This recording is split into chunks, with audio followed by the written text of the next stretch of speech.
आपण मिक्सरच्या भांड्यात मेथी, कोथिंबीर, आलं, हिरव्या मिरच्या, जिरं, चवीनुसार मीठ.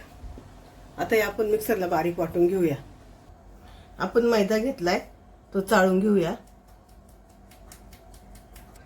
त्यामध्ये आपण कांद्याची बी टाकलेत, तूप टाकणार आहे थोडंसं, आणि त्यामध्ये आपण वाटून घेतलेलं वाटण टाकणार आहे आणि पीठ मळून घेणार आहे.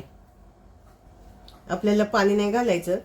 जेवढं आपण मेथीचं वाटण केले त्याच वाटणात आपल्याला पीठ मळून घ्यायचंय. इथं पीठ आपलं मळून झालंय. आपण पीठ मळवतो त्याचा छोटासा गोळा करून घेतलाय आणि तो लाटून घ्यायचा आहे. पुरी लाटतो त्याप्रमाणे पातळ लाटून घ्यायचा आहे. आपली लाटून झाली पुरी अशी मुडपायची आणि इथं थोडासा दाब द्यायचा, इकडून मुडपायची आणि इथं थोडासा दाब द्यायचा आणि आपल्याला तळून घ्यायचंय.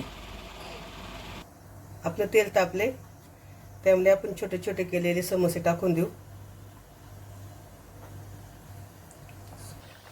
आपण हे फास्ट गॅसवर तळून घेतोय.